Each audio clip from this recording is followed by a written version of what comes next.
ponemos de pie para orar. Amado Dios, delante de tu presencia, Señor Jesucristo, disponemos nuestros corazones, disponemos nuestros pensamientos para escuchar tu palabra, Señor. Para escuchar aquello que tú nos quieres hablar hoy, Señor. Yo te pido que nos bendigas a través de tu palabra.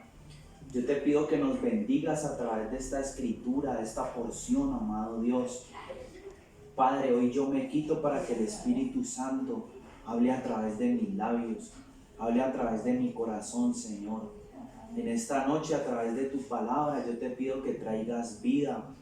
Yo te pido que traigas bendición a cada uno de nosotros, Padre, y no solo a nosotros, sino a nuestras familias, Rey de Reyes. Padre, hoy te bendecimos, te exaltamos, porque hoy nos hemos reunido aquí en tu nombre, Señor, porque sabemos que cuando nos reunimos en tu nombre, tú estás en medio de nosotros, Rey. Tú nos bendices, nos guardas y nos sustentas, Señor. En el nombre de Jesús yo te pido que nos abras los oídos y que nos abras los ojos espirituales. En el nombre poderoso de Jesús. Amén. Bueno, entonces se pueden sentar. La palabra de hoy se llama los sufrimientos de un verdadero llamado. Amén. ¿Cómo se llama la palabra? Los sufrimientos de un verdadero llamado. Amén. Entonces yo quiero que vamos a Mateo capítulo 8, versículo 19.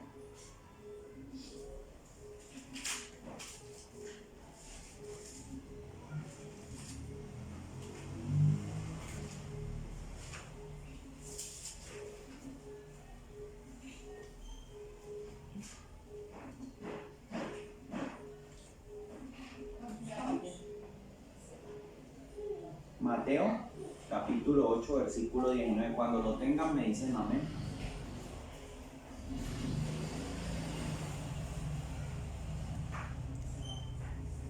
Amén. Entonces dice así la palabra de Dios en el nombre del Padre, del Hijo y con la unción del Espíritu Santo. Dice, al ver Jesús las grandes multitudes que lo rodeaban, ordenó que fueran a la ribera opuesta. Entonces se le acercó un escriba y le dijo, Maestro, te seguiré a cualquier parte que vayas. Jesús le dijo, las zorras tienen cuevas y las aves del cielo nido, pero el Hijo del Hombre no tiene dónde reclinar su cabeza. Entonces otro de sus seguidores le dijo, Señor mío, déjame primero que vaya a sepultar a mi padre. Pero Jesús le dijo, deja que los muertos sepulten a sus muertos, y tú sígueme. Amén. Bueno, para iniciar con esta enseñanza, tengo que decirles algunas cosas.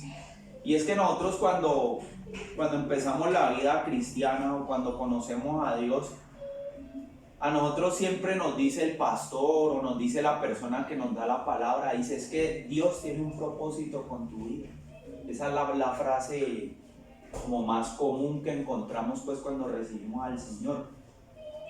Entonces con base en eso, tú y yo nos empezamos a pues como a ilusionar con ese propósito, ¿no? Luego nos dicen, no, es que el Señor nos ha llamado a ser a unos apóstoles, a otros pastores, a otros profetas, ¿sí? A otros evangelistas, y nos empezamos a imaginar muchas cosas acerca de ese llamado, y nos empezamos a ilusionar, porque uno dice, bueno, ¿cuál será mi llamado? Mi llamado será evangelista, mi llamado será profeta, mi llamado será pastor, ¿cuál será mi llamado? Y nos hacemos una idea de lo que de pronto usted y yo vemos en la televisión, ¿sí? Vemos grandes estadios llenos y usted dice, bueno, de pronto mi llamado sea pastor, o sea evangelista, o sea profeta, y uno ya se ve como por allá subido en esa plataforma y todo ese poco de gente viéndolo, usted predicando, o usted ganando multitudes.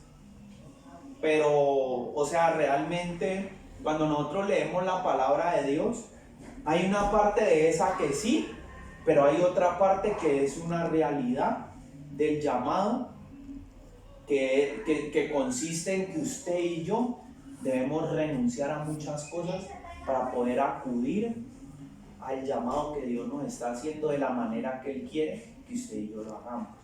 Amén. ¿Por qué le cito este pasaje? Mire lo que dice el 19. Entonces se acercó un escriba y le dijo: maestro, te seguiré a cualquier parte que vayas. Es lo típico, ¿no? Cuando el Señor nos llama y usted empieza enamorado de Él, usted dice: Señor, lo que me pongas a hacer, si me toca barrer en la iglesia, si me toca hacer esto, si me toca hacer esto, lo hago. Entonces Jesús le dice: las zorras tienen cuevas y las aves del cielo nido, pero el Hijo del Hombre no tiene donde reclinar su cabeza.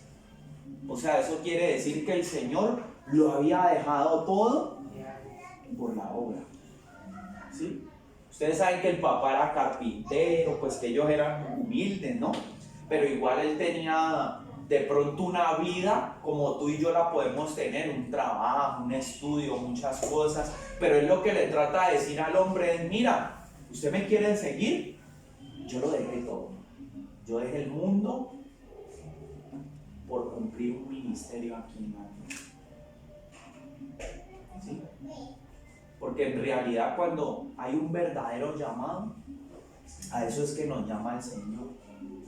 A dejar todas las cosas atrás para poderle servir a Él, para poder hacer su voluntad. Amén.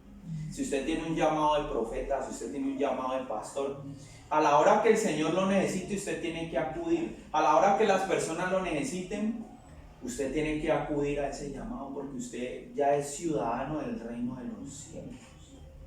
¿Sí? Por eso la palabra dice: no améis al mundo ni las cosas que están en el mundo. Entonces mire que no se trata de pronto yo decirle a mi familia: bueno, hasta hoy, bye bye, yo ya me voy porque voy a servirle al Señor. Sino que para mí todas estas cosas deben ocupar un segundo lugar cuando yo tengo un llamado de Dios. Y mire la segunda parte. Dice: entonces otro de sus seguidores le dijo: Señor mío, déjame primero que vaya a sepultar a mi padre. Pero Jesús le dijo: deja que los muertos sepulten a sus muertos y tú sígueme. Amén. ¿Por qué? Porque el hombre natural se ocupa de otras cosas, pero Dios no ve la muerte como tú y yo la vemos.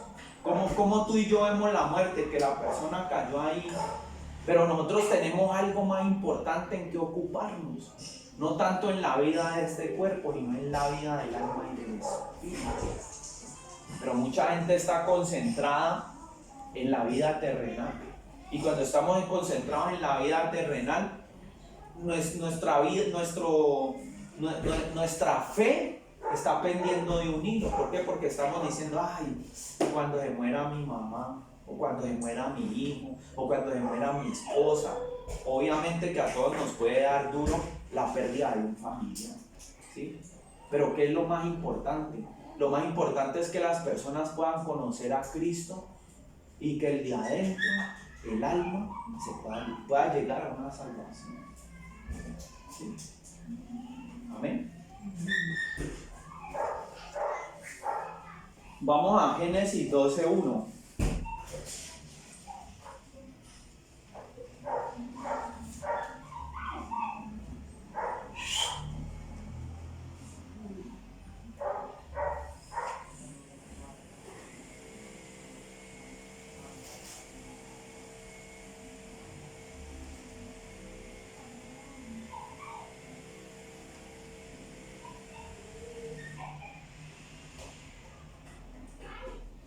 Entonces Yahweh dijo a Abraham: vete de tu tierra, de donde naciste, y de la casa de tu padre, a la tierra que yo te mostraré. Haré de ti una gran nación, te bendeciré y engrandeceré tu nombre, porque eres bendito. Bendeciré a los que te bendigan y maldeciré a los que te maldigan. En ti y en tu simiente serán bendecidas todas las naciones de la tierra. Y como Yahweh le había dicho, así hizo Abraham. Diga conmigo: y como Yahweh le había dicho, así hizo Abraham. Así hizo Abraham. Y Lot fue con él. Abraham tenía 75 años cuando partió de Aram. Y tomando Abraham a Sarai su esposa, a su sobrino Lot, todos los bienes que poseían y las personas que habían adquirido en Aram, partieron para dirigirse a la tierra de Canaán y llegaron hasta la tierra de Canaán. Mire que Abraham no titubeó, ¿no?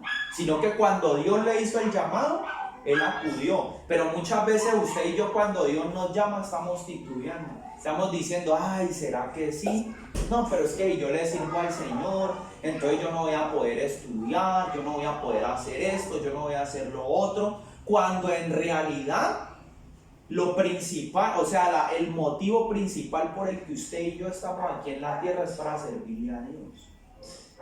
¿Sí? Y si no, le estamos robando aire a otras personas. ¿Sí? Mire que Abraham acudió ahí mismo. Pero normalmente, ¿qué otra cosa veo yo allí? Que Dios siempre nos va a llamar a una vida diferente. ¿Sí? Por eso nosotros nos identificamos mucho con Abraham. ¿Por qué? Porque la familia de Abraham era idólatra. ¿Sí? O sea, ellos eran adoradores de ídolos, creían en otros dioses. Era una cultura totalmente diferente, la cultura de los caldeos. Y Dios lo llama para que él trascienda, para que él dé un paso. ¿Sí? Así como cuando Jesús nos llama a nosotros, Él nos llama ¿para qué? Para que nosotros atravesemos de una vida antigua a una vida nueva.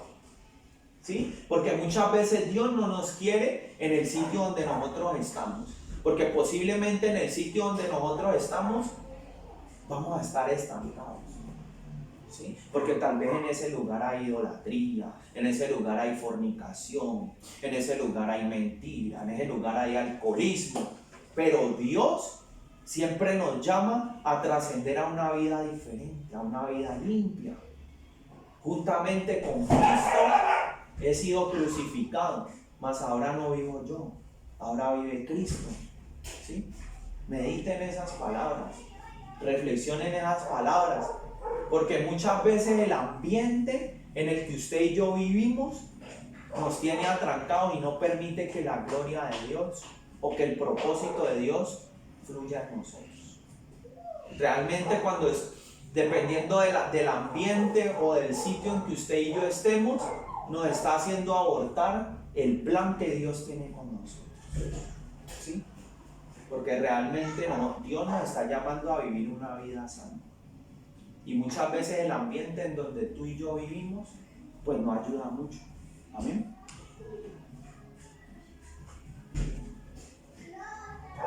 Ahorita vamos a Mateo 7, del 13 al 14.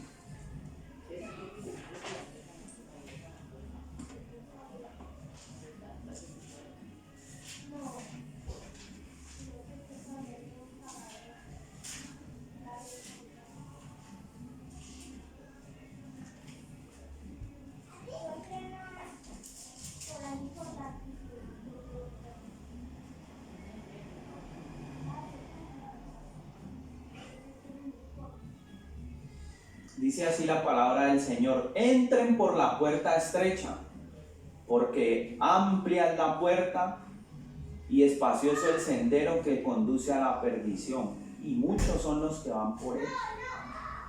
Cuán estrecha es la puerta y angosto el camino que conduce a la vida, y pocos son los que lo hallan. Tremendo, ¿no? Cuán estrecha es la puerta y angosto el camino que conduce a la vida, y pocos son los que lo hallan. Amén. Mire que cuando nosotros nos ponemos a meditar, uno dice, bueno, hay un camino que es angosto y hay un camino que conduce a la vida eterna. ¿Sí? Entonces, que cuando habla de un camino angosto, quiere decir que por ese camino entra de a uno. ¿Sí? Usted no se lleva ni lo que tiene aquí en la tierra, ¿sí? Ni usted puede enterrar con sus hijos, lastimosamente, ni usted se puede enterrar con su mamá, ni se puede enterrar con su esposa. porque la salvación es personal. Entonces, cuando nos está hablando de un camino angosto, nos está hablando de que por ese camino va usted y que solamente usted es responsable de su salvación.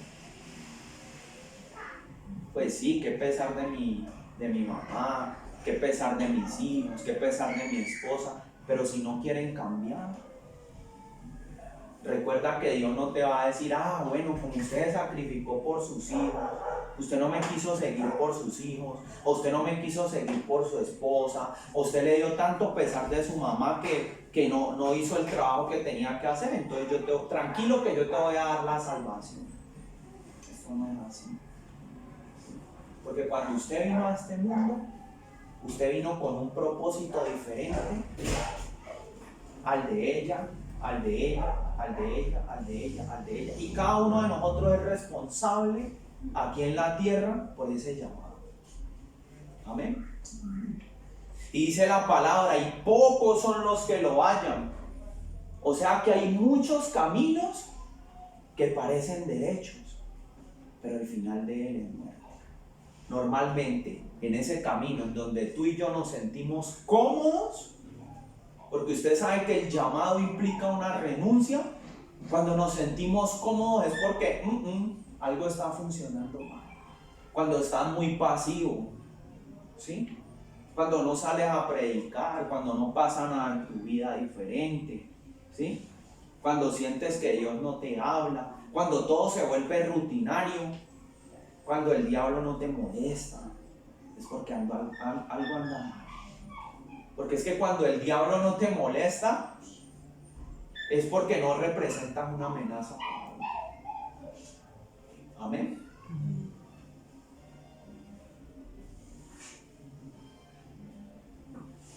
Ahorita vamos a ver cuál es ese camino ancho. Vamos a 2 de Pedro 2:2.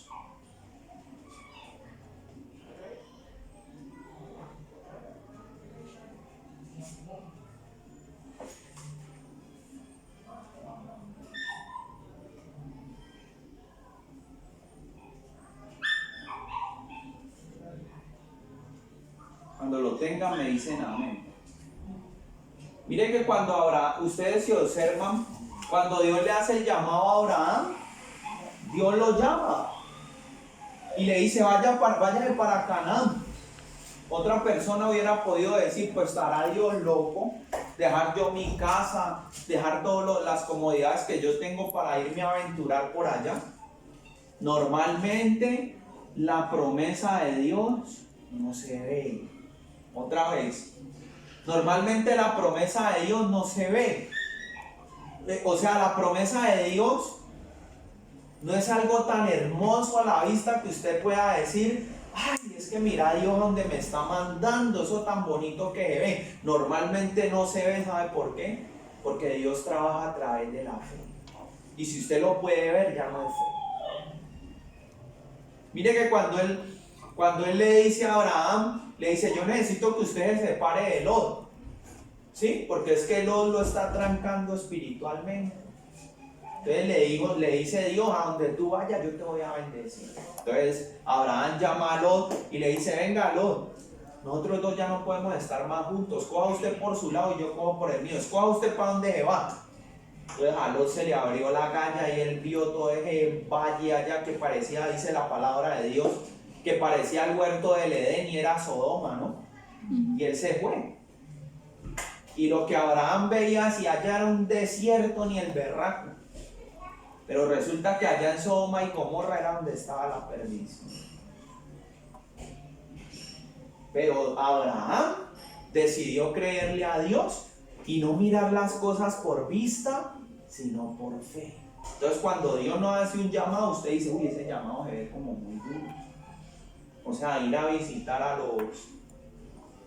los alcohólicos, ir a visitar, ir a andar las calles a salvar a los perdidos, eso es tan maluco. Es como mejor estudiar, es como mejor yo quedarme tranquilito en mi casa, es como mejor yo seguir en las cosas del mundo y seguir siendo medio cristiano y medio mujer y hombre de Dios. ¿Sí? Porque usted lo que ve aparentemente es como desolación, como pobreza, como esa gente ahí que necesita de Dios y usted no quiere pagar un precio. Pero usted no sabe que allá está la bendición. Porque también dice la palabra de Dios, ahora lo vamos a ver, que no hay quien deje casas, hermanos, posesiones a causa de la obra del Señor que no reciba en esta vida el doble. Imagínense. Tremendo. Entonces mire que yo no les estoy predicando un evangelio de ruina y de pobreza, sino que yo les estoy diciendo que cuando Dios nos llama, Dios nos da la garantía de que a donde Él nos llama nos va a bendecir. Amén. Mire lo que dice segunda de Pedro 2. Leamos desde el 1. Dice, pero también hubo entre el pueblo falsos profetas, como también ahora entre ustedes falsos maestros, que introducirán herejías destructivas y negarán al Señor que los redimió, acarreando sobre sí mismos destrucción repentina. Y escuche lo que dice el 2, y dice, y muchos seguirán su abominación, y a causa de ellos el camino de la verdad será blasfemado. ¿Amén? Y ojo lo que dice el 3, y dice, y por codicia obtendrán ganancia entre ustedes con palabras fingidas, aquellos cuyo juicio no cesa desde el principio y cuya destrucción no duerme, porque ciertamente Dios no perdonó a los ángeles que pecaron, sino habiéndolos arrojado a las regiones inferiores en cadenas de tinieblas, los entregó para que fueran reservados para condenación de tormento.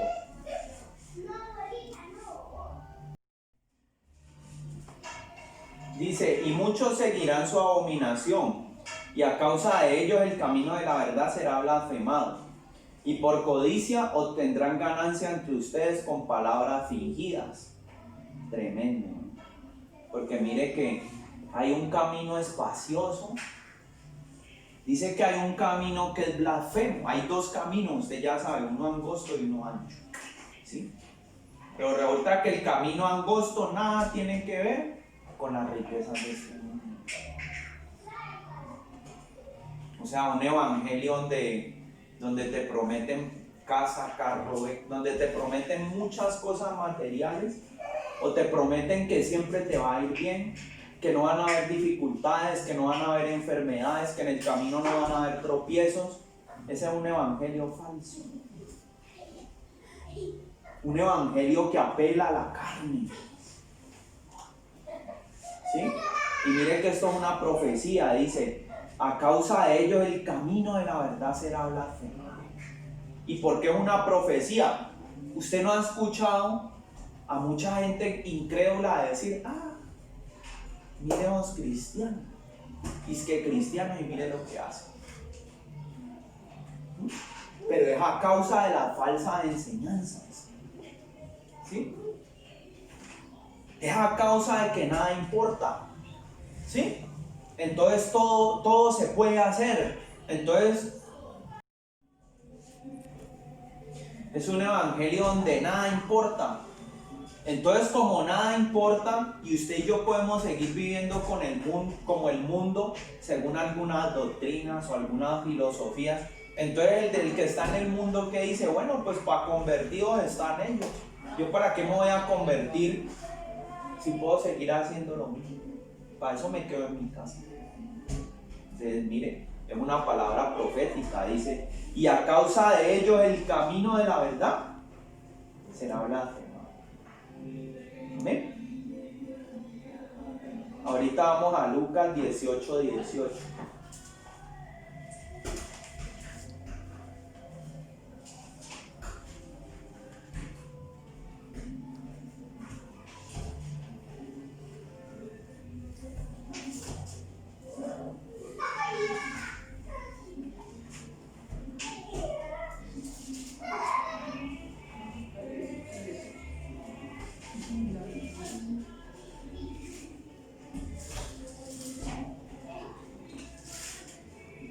Cuando ya lo tengan me dicen amén.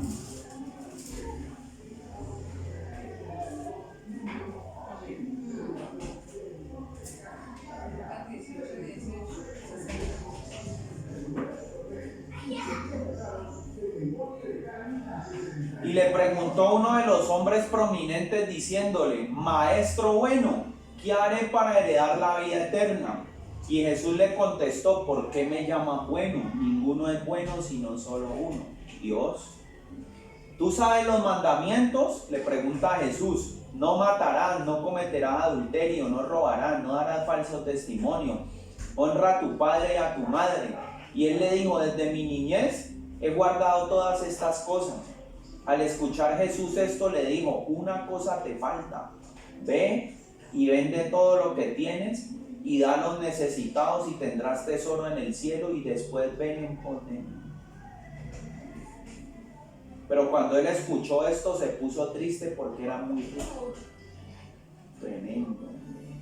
O sea, en el otro era un camino donde apelaba al dinero, a las cosas materiales, a seguir viviendo sin renunciar a las cosas de este mundo y no a seguir viviendo como vive el mundo. Pero este dice: no, es que yo guardo los mandamientos, es que yo hago la voluntad de Dios. ¿Sí? Pero ¿qué sucedía? Dice la palabra de Dios que cuando Cristo le dice: vaya y venda todo lo que usted tiene y déselo a los pobres, y cuando usted ya haya renunciado a las cosas del alma, porque las cosas que apelan al alma son las cosas materiales, lo que te da seguridad en la vida, la cuenta en el banco, el estudio, el trabajo, las cosas materiales. Cuando ya hayas renunciado a todo eso, ahora sí sígueme. Y entonces, ¿qué dijo el religioso? No te quiero seguir, porque yo lo que tengo es una máscara. Aparentemente yo digo: sí, yo guardo los mandamientos, pero cuando me piden renunciar a las cosas de este mundo, entonces ya no te quiero seguir.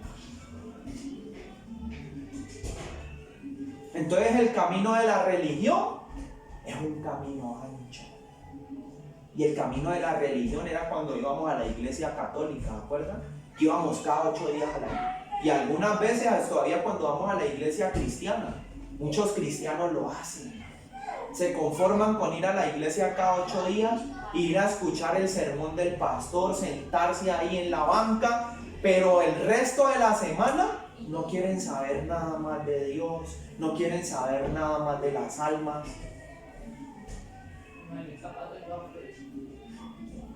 Ese es un camino ancho. Lo que pasa es que habemos unos que nos ponemos una máscara de religión. ¿Sí? Al ver Jesús que se había entristecido, dijo: cuán difícil es que entren al reino de Dios los que tienen riquezas, porque es más fácil para un camello entrar por el ojo de una aguja que a un rico entrar en el reino de Dios. ¿Por qué? No porque sea malo tener dinero. Usted puede tener dinero pero no dejar dañar su corazón. Pero normalmente el que tiene posesiones y bienes de este mundo deja que el corazón se le abra, porque empieza a poner su vista en las cosas que quiere comprar, en las cosas que quiere hacer, en los viajes que quiere hacer. ¿Sí?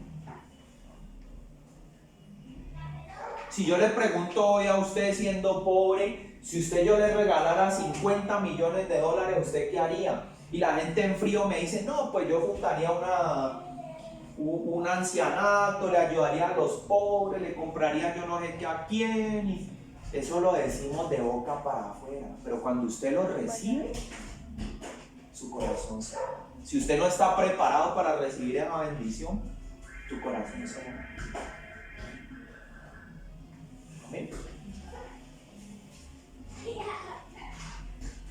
Los que escucharon esto le dijeron: entonces, ¿quién podrá ser salvo?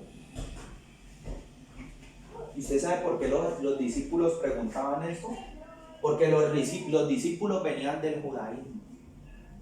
Y en el judaísmo, ¿qué decía la ley de Moisés? Simplemente cumple los mandamientos y serás salvo. Porque era una religión. Entonces la religión te enseña que debes cumplir con unas normas, que debes cumplir con unos lineamientos, pero no que hay que morir hasta acá. Porque es que morir a esta carne sí toca el espíritu y el alma y trae un cambio al corazón. Amén.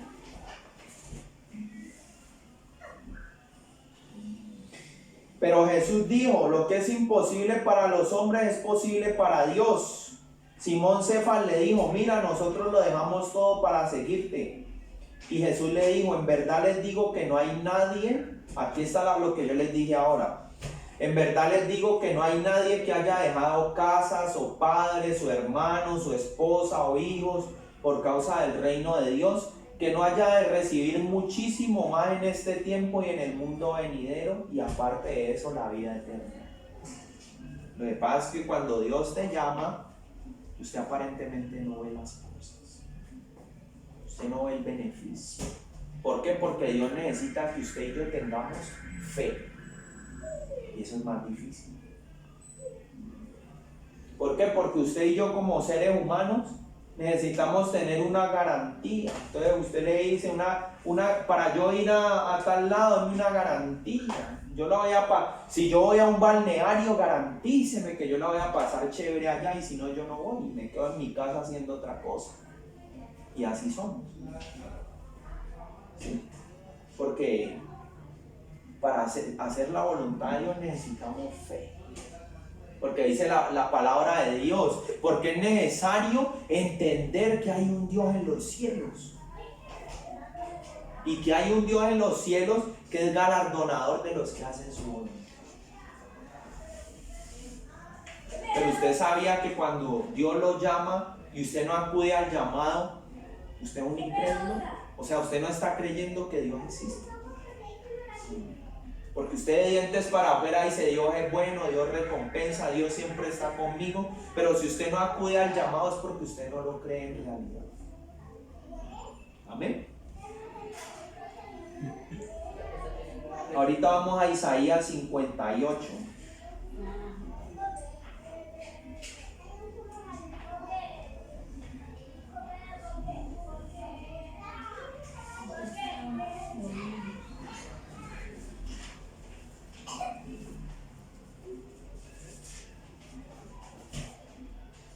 Mire la confrontación que Dios hace.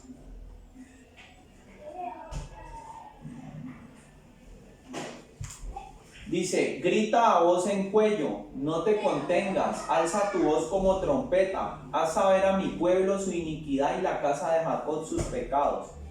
Porque me buscan cada día pretendiendo conocer mis caminos, como si fueran un pueblo que ha hecho justicia y no hubiera dejado el juicio de su Dios.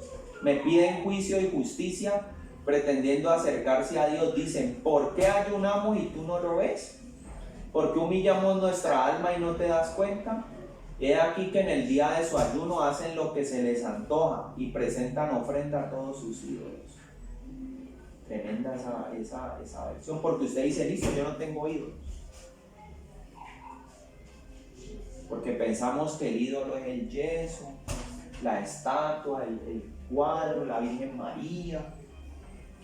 Pero realmente lo que el Señor está diciendo acá es que muchas veces el pueblo de Dios ayuna, pero no en las condiciones correctas o por los motivos correctos. ¿Sí? Entonces, ¿qué es un ídolo? Un ídolo es lo que te roba el primer lugar de Dios en tu corazón. Entonces, cuando usted dice, no, yo voy a ayunar para que Dios me dé ese esposo de ojos azules que yo quiero, o me dé ese dinero que yo estoy esperando, o yo voy a ayunar para que yo mañana en el examen saque 10. Entonces, ¿cuál es? ¿Están ayunando por sus ídolos? Claro.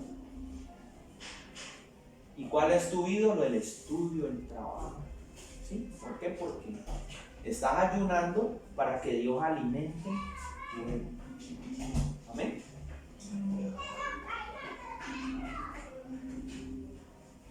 He aquí que ayunan para altercados y conflictos, o sea que ayunaban para que en su trabajo Dios les solucionara los problemas que ellos tenían con los demás, de modo que hieren con la violencia de la iniquidad. Entonces dice Dios, no ayunen como hoy para que sea escuchada su voz en lo alto.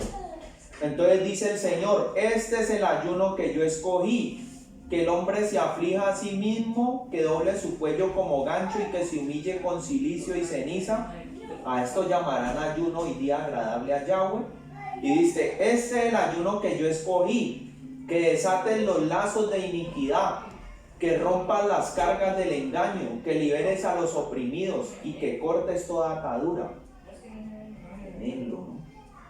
O sea que usted ayuna para que su hermano se sane de la enfermedad.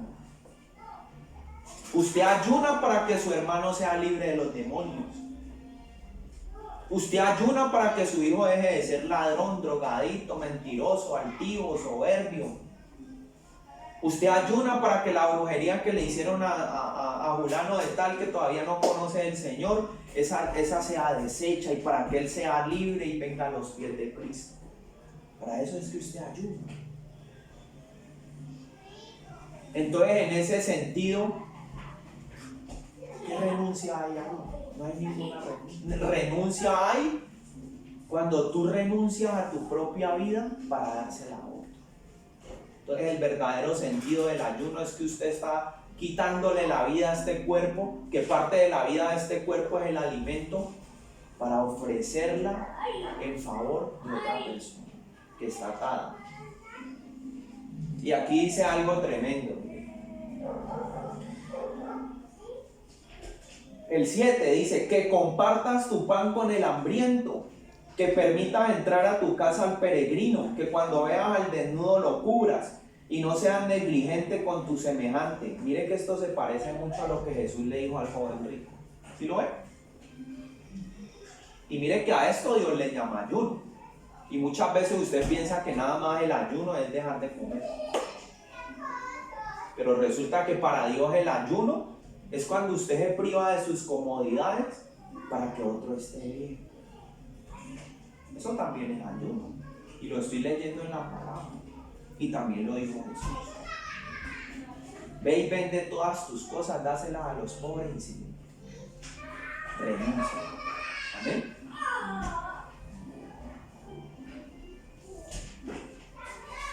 Entonces mire lo que dice la palabra tan hermoso. Entonces despuntará tu luz como la aurora y tu justicia brotará con rapidez. Delante de ti irá la justicia y la gloria de Yahweh irá junto a ti. Entonces clamarás y Yahweh te responderá. Suplicarás y él dirá, heme aquí. Si eliminas de en medio de ti el engaño, dejas en libertad a los oprimidos y dejas de hablar falsamente. Cuando compartas tu pan con el hambriento y sacies el alma hambrienta, tu luz irradiará en tinieblas y tu oscuridad será como el mediodía. Y Yahweh te guiará continuamente, te saciará con manjares, fortalecerá tus huesos y serás como jardín regado y como manantial de aguas cuyas aguas nunca faltan. Tremendo, ¿no? Porque vemos esos tremendos, ahí volvemos al principio de la prédica. Vemos esos tremendos hombres de Dios que llenan estadios, ¿sí? Que usted los ve y usted dice, uy, el profeta, y el profeta sana, y el profeta hace milagros, y el profeta va y la gente y da una tremenda palabra de Dios, pero usted no sabe qué hay detrás de todo eso que se ve ahí tan chévere, porque solamente vemos lo bonito, ¿sí? Pero puede ser que detrás de ese hombre que Dios lo respalda con tanto poder y con tanto fuego del Espíritu Santo, hay desvelos, ayunos, ¿sí? Hay renuncia, ¿sí? Hay sufrimiento, hay ataques del diablo, ataques de falsos hermanos. Porque solamente vemos lo que está por encima. Pero no sabemos que para llegar a eso debe haber sufrimiento.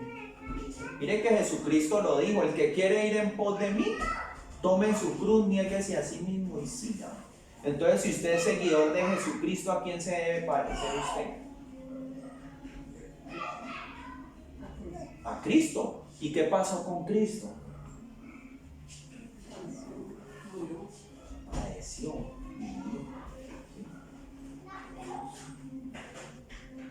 Incluso las personas que han visto, han tenido encuentros con el Señor y lo han visto, todavía las marcas de los clavos están aquí y en los pies. Entonces, Dios le hubiera podido quitar esas marcas, pero ¿por qué están ahí todavía? Porque esas marcas no hablan tanto no le hablan tanto a Él, sino que le hablan a usted y a mí, de lo que es ser cristiano. Amén.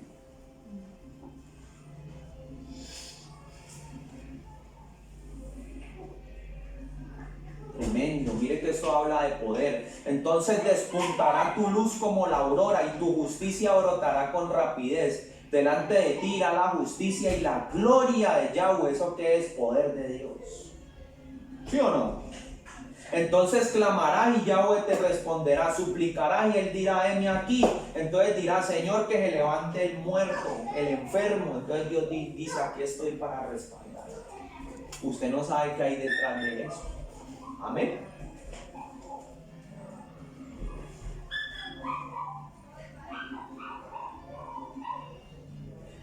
Mire lo que dice Pablo.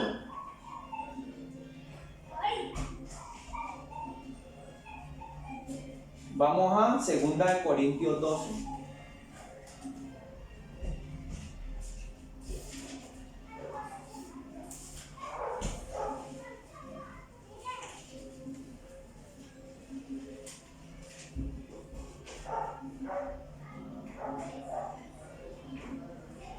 No, perdón.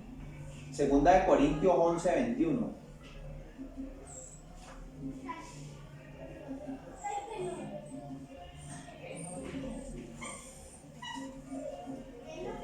Segunda de Corintios 11, leamos desde el 23 mejor.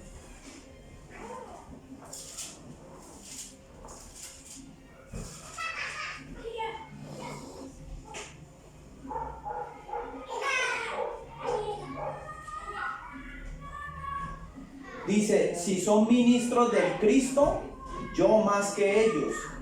Escuche lo que dice, en trabajo más que ellos, en azote más que ellos, en prisiones más que ellos, en peligros de muerte muchas veces. He sido azotado 5 veces por los judíos, con 40 azotes menos 1 en cada ocasión. En 3 ocasiones he sido flagelado con varas, una vez fui apedreado, 3 veces he naufragado, y pasé un día y una noche como náufrago en el mar, en constantes viajes, en peligro de ríos, en peligro de asaltantes, en peligro de los de mi raza, en peligro de los gentiles, peligro en las ciudades, peligro en el desierto, peligro en el mar, peligro entre falsos hermanos, en arduo trabajo y en fatiga, en frecuentes desvelos, en hambre y en sed, en constantes ayunos, en frío y en extrema pobreza.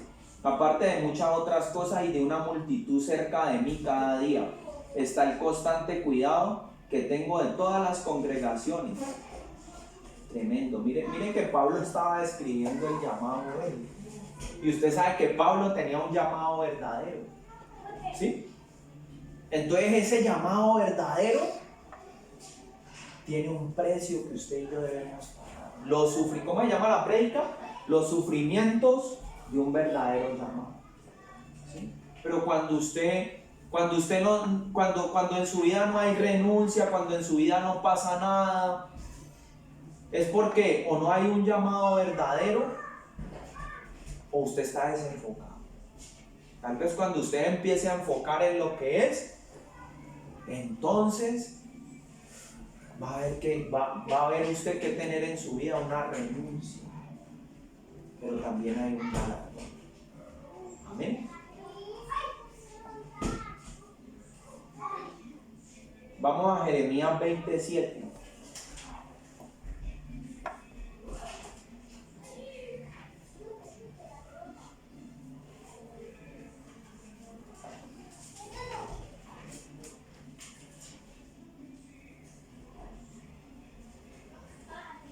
Vamos a hablar del llamado de 2 hombres, de Jeremías y de Ezequiel.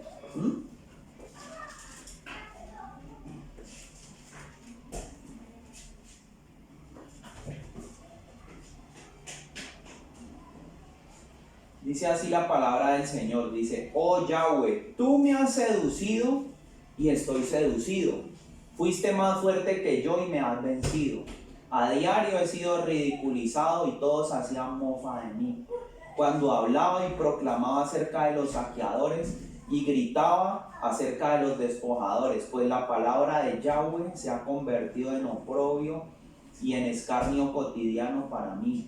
Y dije, ya no haré mención de él ni hablaré en su nombre. Pero hubo en mi corazón como un ardiente fuego que encendió mis huesos. Intenté soportarlo, pero no pude, porque oí el escarnio de muchos que se habían reunido alrededor de mí y de todos los que me saludaban con su boca, pero me aborrecían en su corazón y dijeron, muéstrenlo a nosotros, levantémonos contra él, tal vez lo convenzamos y tomemos venganza de él. Pero Yahweh está conmigo como un poderoso gigante. Por tanto, todos los que me persiguen serán avergonzados y no serán encontrados. Entonces, mire lo tremendo, ¿no? O sea, por el mensaje que él traía, había un sufrimiento, ¿sí? Porque muchas veces las palabras de Dios no son fáciles, ¿sí?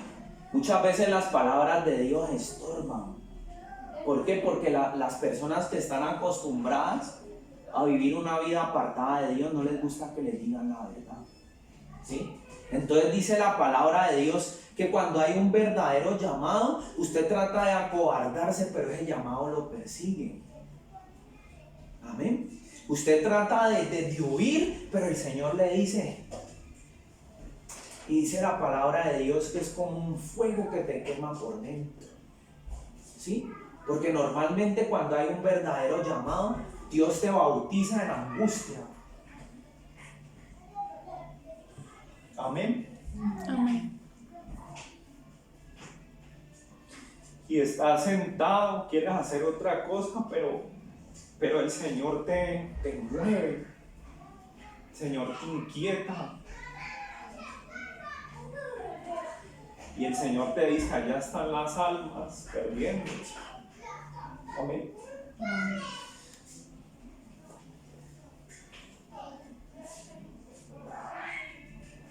Entonces dice, serán avergonzados y no serán encontrados.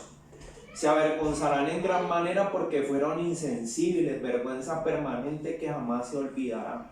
Mire que yo hoy hablaba con mi esposa y ella me preguntaba y me decía, bueno, pero ¿por qué Dios cogió al profeta Isaías y le dijo que tenía que... A Isaías fue, ¿cierto? ¿Ah? ¿A quién?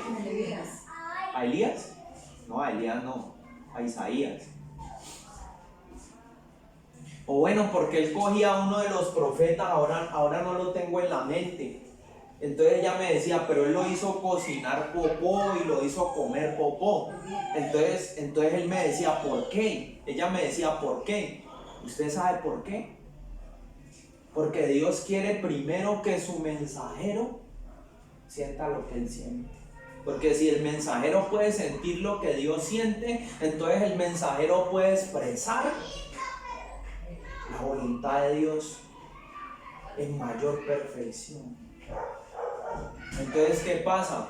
Que ese popó, ese excremento que Dios le hizo cocinar al profeta o le hizo quemar para luego él comérselo, eso era lo que Dios estaba sintiendo cuando el pueblo iba y le llevaba las ofrendas, pero lo estaba haciendo hipócritamente, o lo estaba haciendo en rebelión, o lo estaba haciendo en mentira, o lo hacían solo por religión.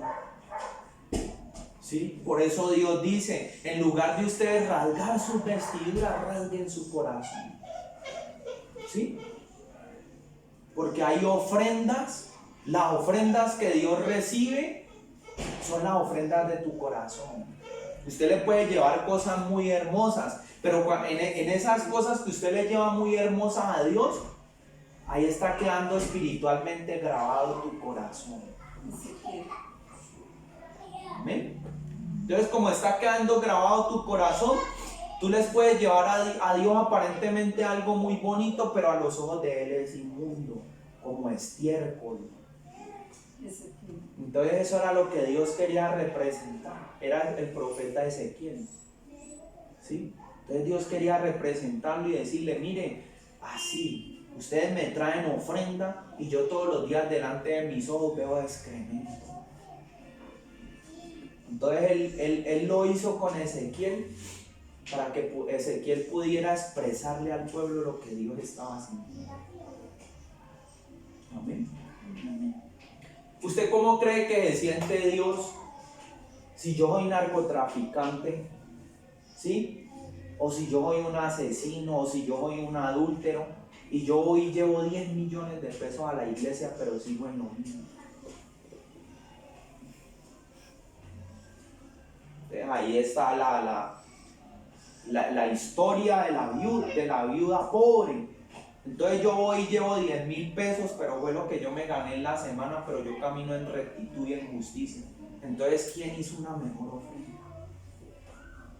Amén.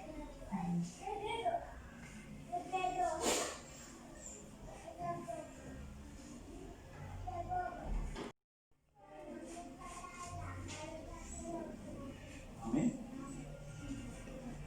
Vamos a Ezequiel 2.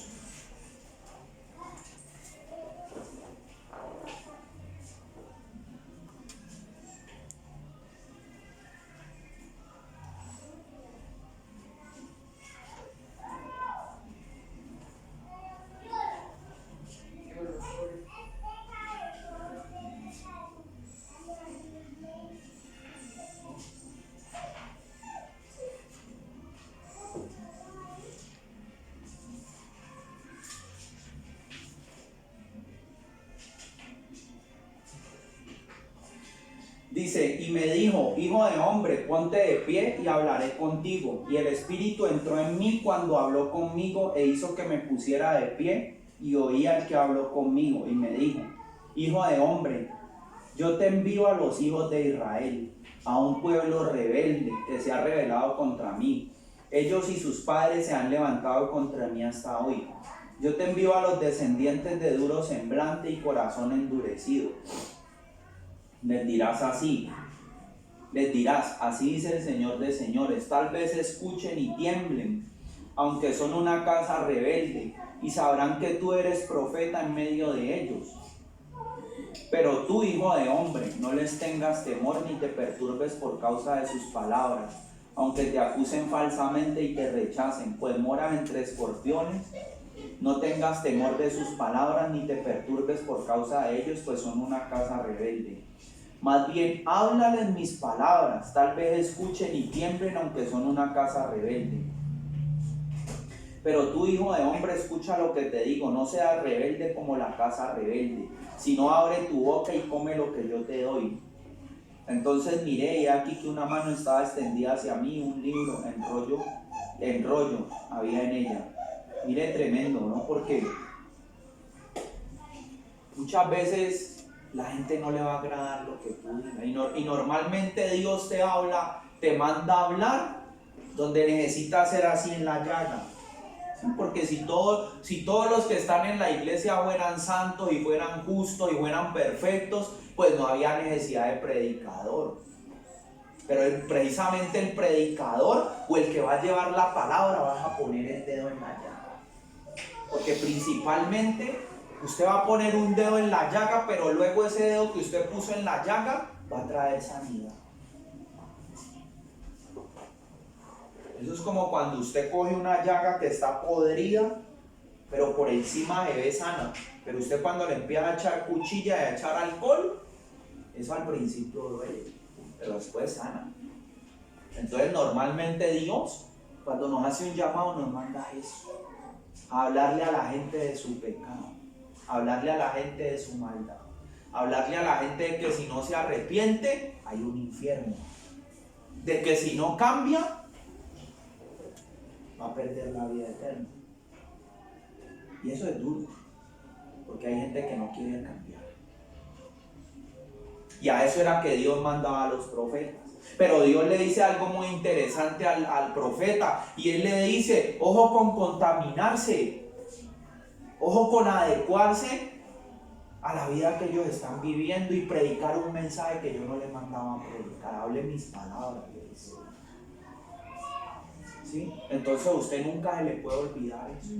Usted nunca se le puede olvidar que usted es siervo de Dios y no de los hombres.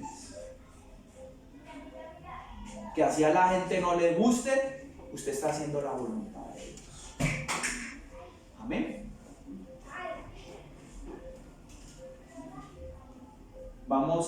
Para terminar, vamos a 2 Corintios 4, del 7 al 12.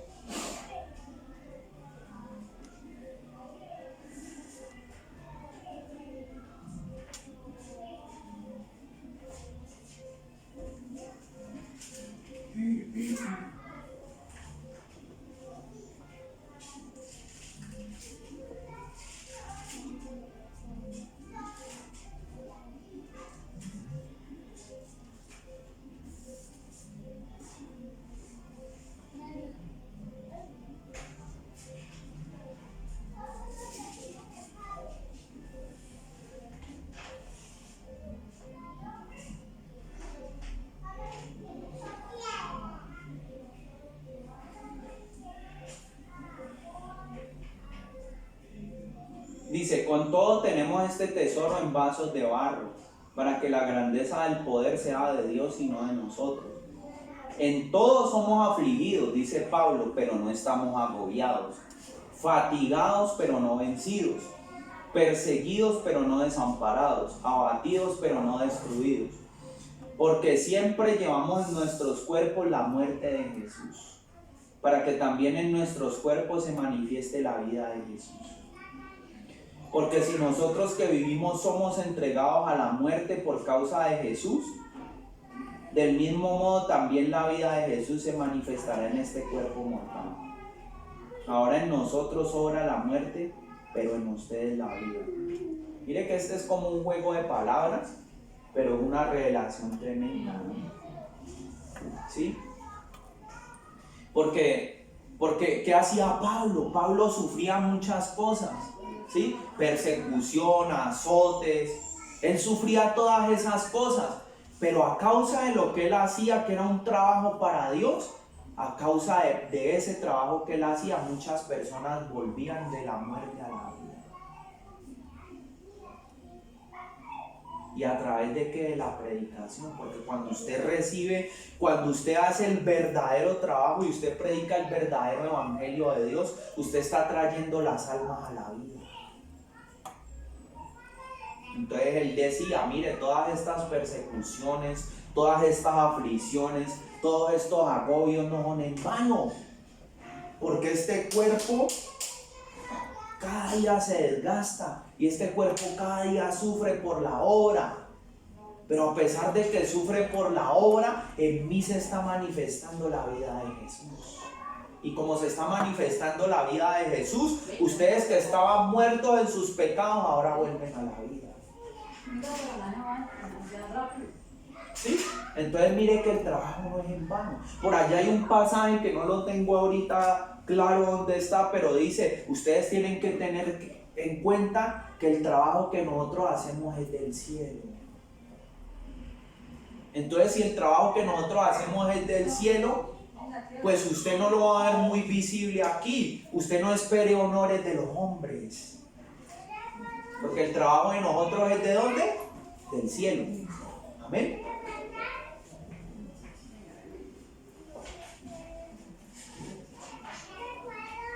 Ya para finalizar, mire lo que dice Hebreos 11:13.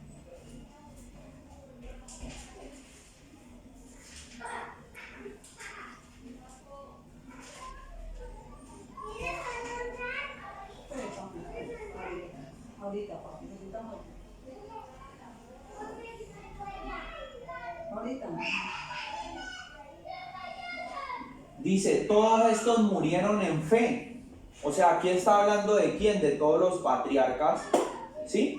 Dice la palabra, todos estos murieron en fe, sin haber recibido la promesa que se les hizo, sino que se regocijaron en ella, viéndola de lejos, reconociendo que eran extranjeros y peregrinos en la tierra, porque los que dicen tales cosas demuestran que buscan su ciudad. Pues si ellos hubieran buscado la ciudad de la cual procedían, habrían tenido la oportunidad de retornar e ir a ella. Pero ahora es evidente que anhelaban una mejor que esa, la cual está en el cielo. Por eso Dios no se avergüenza de llamarse su Dios, porque les ha preparado una ciudad. Tremendo, ¿no? O sea que mire que Dios está diciendo que nosotros debemos de tener como ejemplo a los profetas, a los patriarcas. Dice que muchos de ellos murieron y no vieron la promesa que Dios les hizo. Pero así ellos no hubieran visto la promesa en esta tierra que Dios les hizo, ellos sabían que Dios era fiel. Y ellos sabían que el trabajo que ellos estaban haciendo no era un trabajo de este mundo, sino que era un trabajo espiritual. ¿Sí? Entonces dice la palabra que Dios por eso no se avergüenza de llamarlos, de que ellos sean su Dios. Él dice, ellos son mis hijos. Entonces mire que Dios hablaba, dice, yo soy tu Dios, el Dios de Abraham, de Isaac y de Jacob. Y mire que un Dios que es santo, que está en la gloria, él decía con mucho orgullo, yo soy el Dios de Abraham, de Isaac y de Jacob. ¿Por qué? Porque Abraham, Isaac y Jacob siempre entendieron que el trabajo que ellos estaban haciendo era de arriba, que ellos no trabajaban para los hombres, no para Dios. Amén.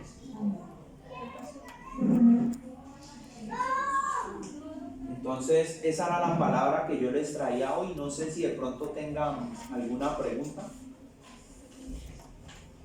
Entonces vamos a orar.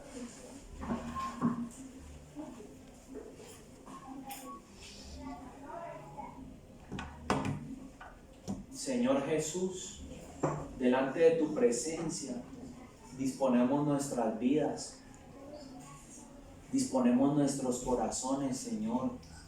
Padre, hoy yo te pido en el nombre de Jesús que esta palabra, Señor, que tú nos hablaste hoy, se quede en nuestros corazones, se quede en nuestras vidas, Señor, y produzca frutos de arrepentimiento para tu reino, Señor. Padre, en el nombre de Jesús, yo declaro que a través de esta palabra, que a través de esta bendición que ellos han recibido hoy, Señor, ellos la imparten a sus familias, a los que están en su casa, Señor. Yo te pido que así como hoy los trajiste con bien, los lleves con bien, Señor. En el nombre de Jesús.